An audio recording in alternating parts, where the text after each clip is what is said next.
नमस्कार, आप देख रहे हैं मिरर मीडिया। मैं हूं अनुपम कुमार। हमारे खास कार्यक्रम जोहार झारखंड में आपका स्वागत है। बढ़ते हैं आज की सुर्खियों की ओर। 101 जोड़े का ऐतिहासिक सामूहिक विवाह, रामगढ़ में सामाजिक सरोकार का मिशाल।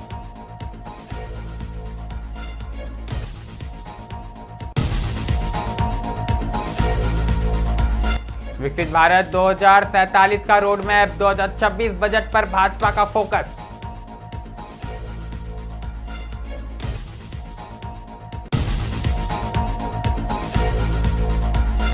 बोकारो में जन्मदिन नहीं मनाने पर नाराजगी, 18 साल की लड़की घर से निकली, पुलिस ने सकुशल किया बरामद।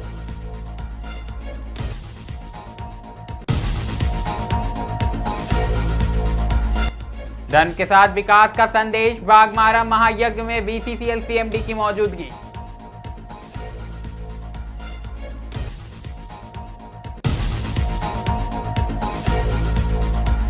नगर निकाय चुनाव को लेकर धनबाद जिला प्रशासन अलर्ट, सुरक्षा से सोशल मीडिया तक कड़ी निगरानी।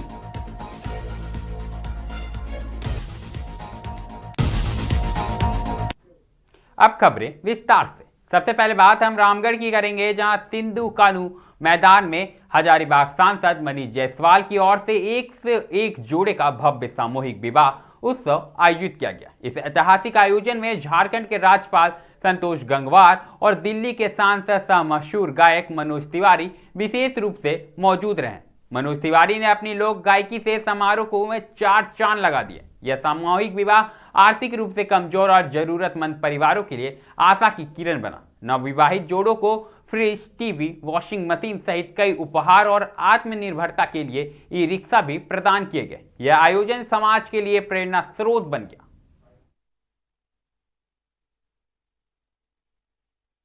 आज इस सामूहिक विवाह उत्सव कार्यक्रम में बहुत बहुत शुभकामनाएं देना चाहते हैं। बहुत ही अच्छा काम है और जो कुछ यहाँ पर बातें सुनने को मिली है, हमारी शुभकामनाएं है कि ऐसे काम वो निरंतर करे रहें और समाज में इसकी आवश्यकता है। एक हजारीबाग के सांसद मिले हैं जो ऐसी बेटियां जो जीवन में सोच नहीं सकती थी उनका विवाह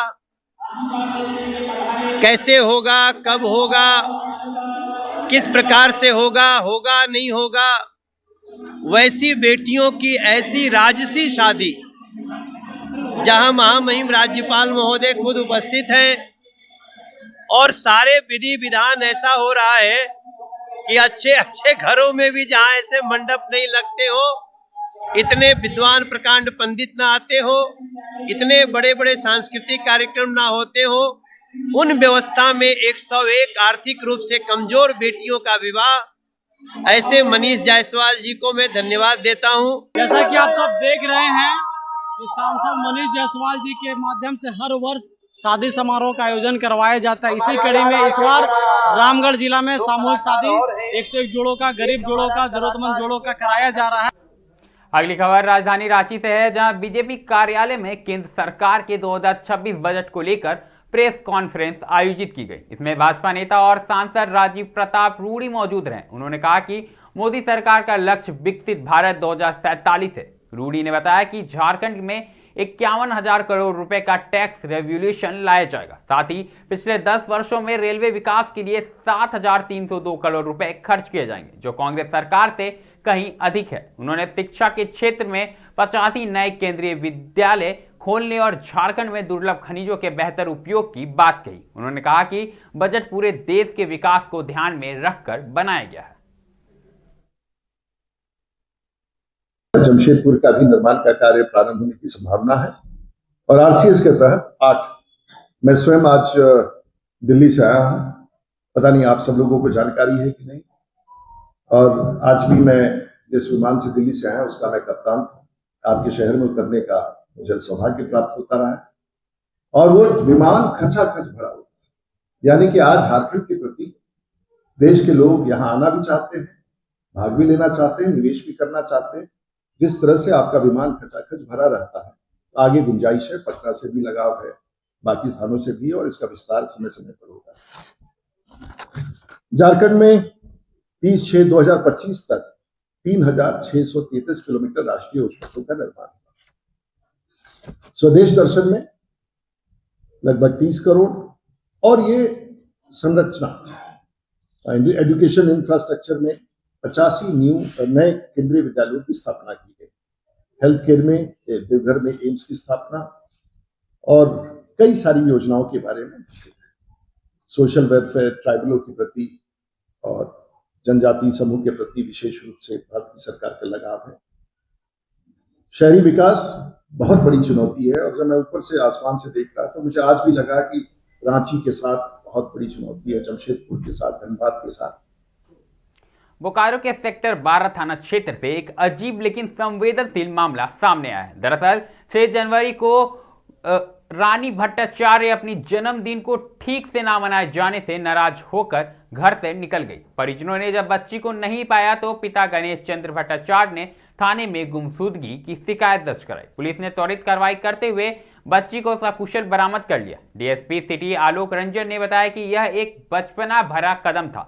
बच्ची को समझाया गया और पूरी तरह सुरक्षित है और यह भी समझाया गया कि आगे कभी भी भविष्य में वो ऐसा कदम ना उठाए। सेक्टर 12 थाना अंतर्गत एक आवेदन ये प्राप्त हुआ था कि सेक्टर 12 थाना क्षेत्र के रहने वाले गणेश चंद्र भट्टाचार्य हैं, उनकी बच्ची है 18 साल हो गया उम्र उनका, रानी भट्टाचार्य, तो उनकी गुमशुदगी का एक आवेदन दिया गया था। तो अभी हम लोगों ने उन पर सभी तरीके का सीसीटीवी सब सारे बिंदुओं पर जांच की और जो बच्ची है वो भी सकुशल बरामद हो गई है। पूछताछ किया गया कि क्या बात था, कहाँ गए थे, नहीं गए थे। बच्ची के द्वारा बताया गया कि अभी 6 तारीख को जो था, अभी जो बीता है 6 तारीख, 2 दिन पहले, उस दिन उनका जन्मदिन था।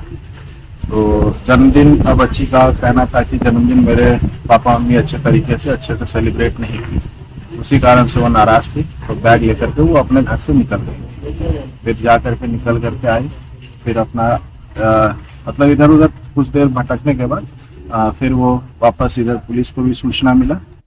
अगली खबर धनबाद से है, जहां बागमारा के ब्लॉक 2 क्षेत्र स्थित माटीगाड़ा डैम गोवर्धन पहाड़ी में आयोजित 7 दिवसीय श्री 108 श्री लक्ष्मी नारायण महायज्ञ श्री राधे कृष्ण शिव परिवार एवं हनुमान प्राण प्रतिष्ठा महोत्सव बीसीसीएल के सीएमडी मनोज कुमार अग्रवाल ने शिरकत की।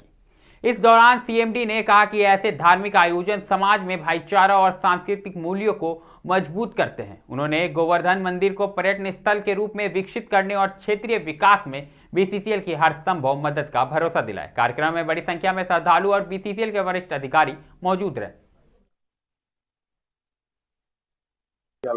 यहाँ के विधायक, सांसद, आप सभी लोगों से, मीडिया से भी मेरा अनुरोध रहेगा कि इसके विकास में हम सब एक साथ मिल करके इस क्षेत्र को, इस पर्वत और इस प्रांगण को एक दर्शनीय पर्यटन स्थल के रूप में विकास करें।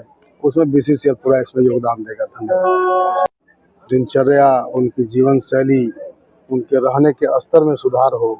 कोई भी हमारा एम्प्लॉय डायरेक्ट या इनडायरेक्ट जो भी हमसे जुड़े हुए हैं, उन सब के कल्याण में और उनके विकास में बीसीसीएल इस राधा कृष्ण के मंदिर गोवर्धन पर्वत पर जो स्थित है, इसके माध्यम से एक संदेश जाए कि पूरा क्षेत्र खुशहाल हो।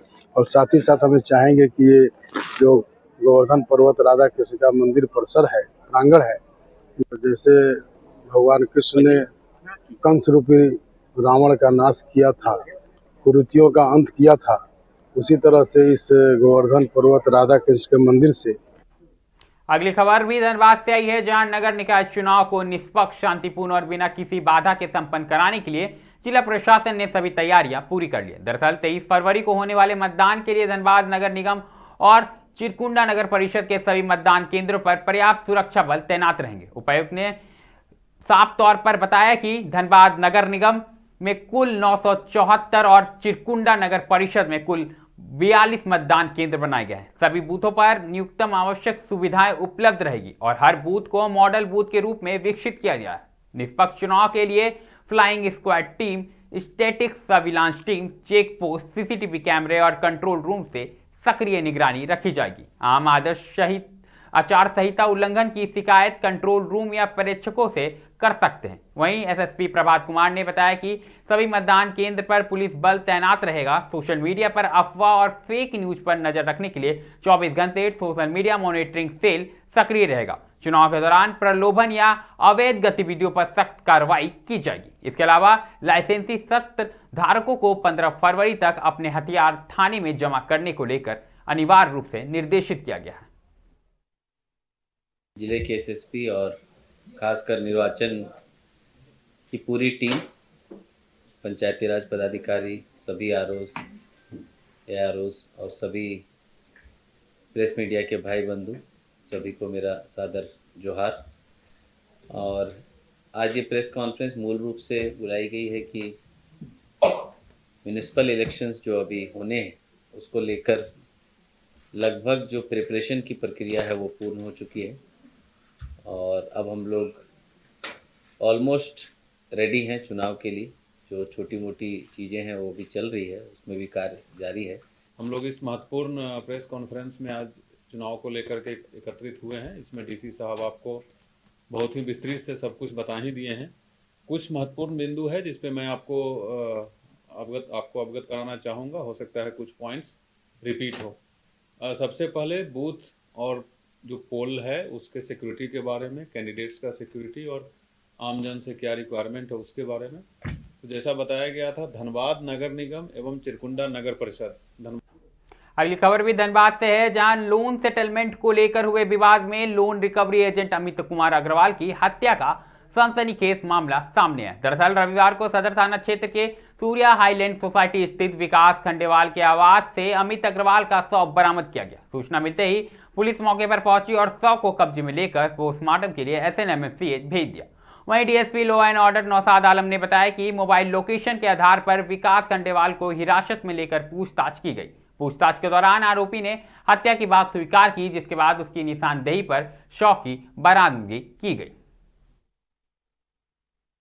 जैसा कि आप लोगों को पता है कि धनबाद थाना अंतर्गत कल एक सूचना प्राप्त हुई थी कि एक व्यक्ति की किडनैपिंग हो गई। उनके परिजनों ने सूचना थाना को दिया था। थाना की टीम त्वरित कार्रवाई करते हुए जो भी इस केस से संबंधित पहलू थे उसमें छानबीन में हम लोग लगे और अमित अग्रवाल के बारे में हम लोग पता करते करते बहुत सारी चीज़ें अनुसंधान के क्रम में है। इसमें रात भर हम लोग डिफरेंट थाना क्षेत्र में हम लोग छापामारी किए और सुबह हम लोग को उनका मोबाइल बरामद हुआ था डांगी मोड़ के आसपास से।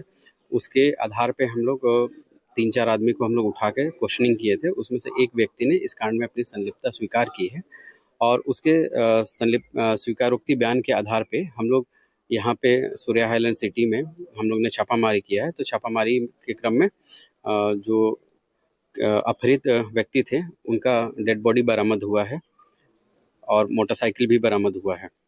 किसी की गिरफ्तारी हुई है सर? अभी जो व्यक्ति जो किया है वो पुलिस के कस्टडी में है। अभी उससे हम लोग और भी पूछताछ करेंगे कि ये जो घृणित घटना हुई है इसके पीछे का कारण क्या है। जो अभी तक पता चल के आ रहा है कि बैंक के लोन से संबंधित ये घटना हुई है। जो झारखंड में अभी के लिए फिलहाल इतना ही। ऐसी तमाम खबरों से हम आपको अवगत कराते रहेंगे। बने रहें मिरर मीडिया के साथ।